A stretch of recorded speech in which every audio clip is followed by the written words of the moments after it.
He talks about how the most incredible athletes, the most incredible musicians, the greatest people in tech, all of the greats of the greats, they get where they were or are and become as famous as they are because of one particular skill set, and that's the power of repetition. Look, if you're a human and you're within the reach of my voice at this moment, it is a high probability that you've started something and then immediately stopped doing it, meaning consistency out the window, repetition out the door, and any potential opportunity of fulfilling or finishing that task or goal completely out of the question. Because it's normal for us as humans to start something and then to not finish or follow through. It is in our nature to be excited to start things, but then not to go through with them. Does that make us non-integrity based people? Not necessarily, but it does show a lot of how much we like to focus on what we truly want. The power of specialized knowledge is such an interesting skill set. And Napoleon Hill teaches that it is one of the most important steps to accomplishing riches. In fact, let me quote him right now. Boom, I got my copy of Think and Grow Rich. And he says, the missing link, and he really goes on this rampage about public education and the education system of our world.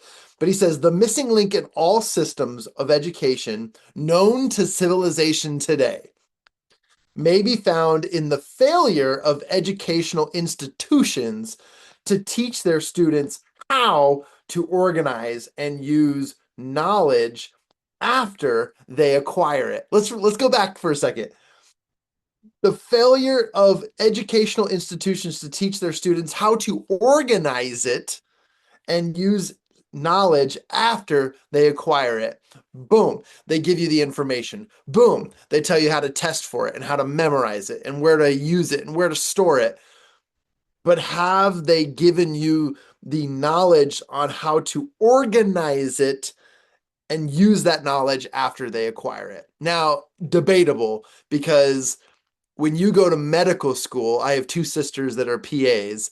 When you go to medical school, you use a lot of what you learn, but you don't use everything you learn. And that's because when you go through medical school training, you start to specialize in a particular study or specialize in an area of work. Because when you are hired on by a hospital or a medical group, you then start to specialize in your department, which might be the cardiovascular department, or the pulmonary, or whatever it might be, wherever you're called to. All right, a lot of jargon here, but I just wanted to share specializing comes from repetition and showing up and going past the initial stages. The number of people who make it through medical school versus the people who do not make it through medical school is astronomically despairing. How you can look at who actually gets through and who doesn't.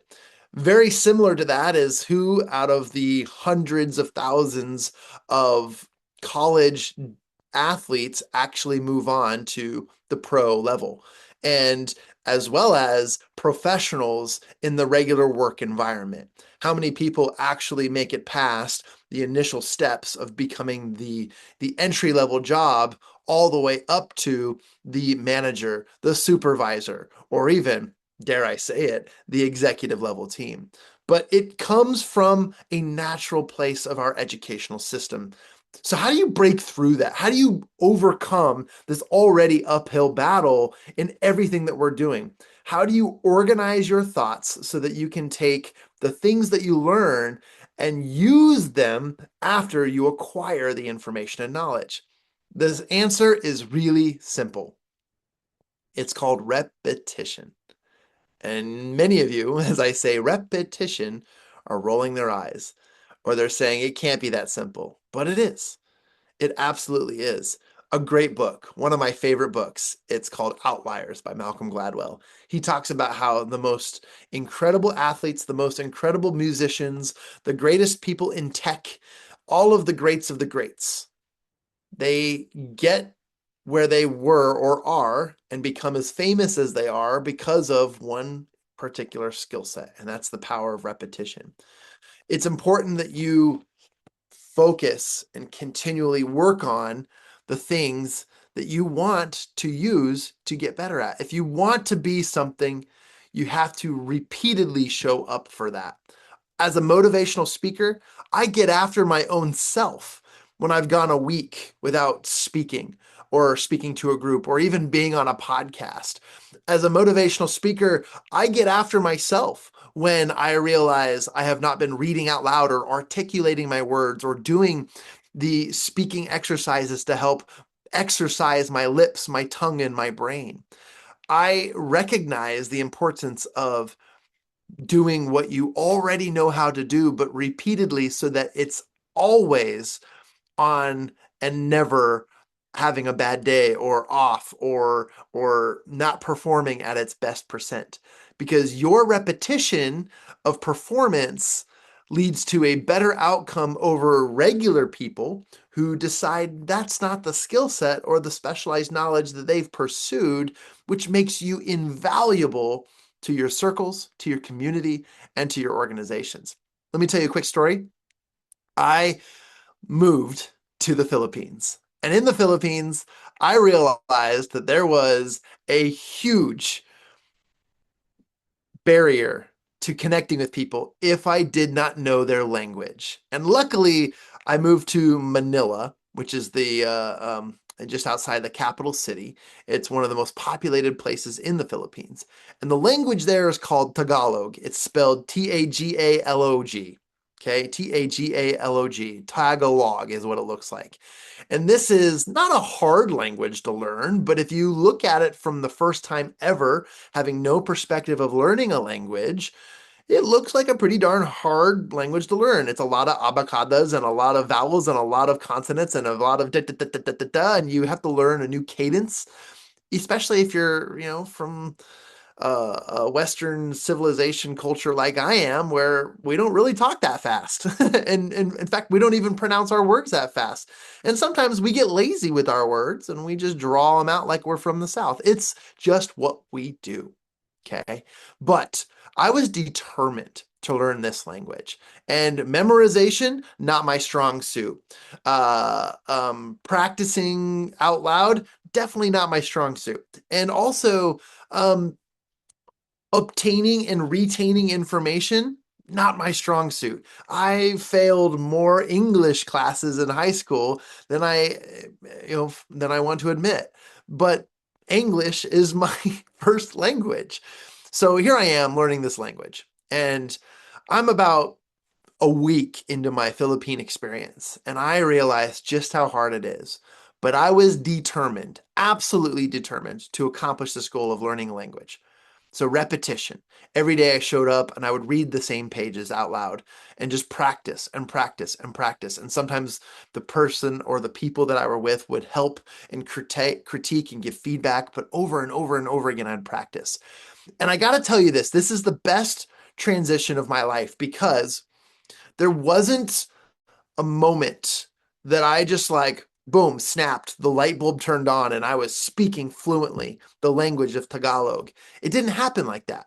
But over time, the more persistence I poured into practicing, making mistakes, and sharing and saying the right and wrong things and getting that feedback led to an increased skill set of speaking it. And it wasn't long before, maybe 2 months, a whole 60 days of living in the Philippines, where my immersion to this language started to grow and get better. And people started to talk less about my language and answer more about the questions that I was asking people. And then it became more of a fluid conversation. And then the jokes started to flow out. And then the comments and the conversations began to lengthen. And before you know it, I wake up maybe 2 or 3 months into this entire experience. And I remember the first time waking up, and my thought in my head of my normal thoughts when you wake up, like, hey, good morning, it's time to get ready for work or whatever. My first time waking up, and my thoughts were not in English. My thoughts were in Tagalog. That's when I realized, how far have I gone without realizing that I was completely diversed and immersed into this language of Tagalog. And it wasn't an overnight thing. And I have to tell you that because too many people, too many instant overnight gurus are teaching you that you can do things quickly and have a ton of success. Well, I did have a ton of success, but 3 months later, I started to recognize this transition. And to me, that was persistence. That was specialized knowledge. That was the repetition to create outcomes and success. So as I wrap this up, I want to encourage you, whether you're learning a language, a skill set that's going to help you get a pay raise or that new job, or it's going to help you build a business or something that's really going to help you grow and accomplish your goals and achieve the desires that you truly have, remember that the time you put into accomplishing something through repetition will make you that much greater than the person next to you at that one thing. It's one thing to learn how to ride a bike. It's another thing to learn how to ride a bike for hundreds of miles and compete in competitions and become the best bike rider in the world. It takes time. It takes repetition. So if you're sitting here now thinking, man, well, I have, only so many years left of my career and I have so much to do, start now. It's never too late. Repetition is the way to create that specialized knowledge. And when you do, you'll wake up one morning and the language of once was will no longer be, and the language of this is how it is, and your skill sets of that language will completely change your world and mind. And then you'll be proficient, not efficient, but proficient in the skill sets that you've invested in. And even if it's reading a couple books on the topic, practicing out loud, speaking to more people, or putting yourself in that uncomfortable place of practice, you too shall find the outcomes that you're seeking through the power of repetition. My name is Jon Kovach Jr., and this is how you gain and obtain and use and master specialized knowledge.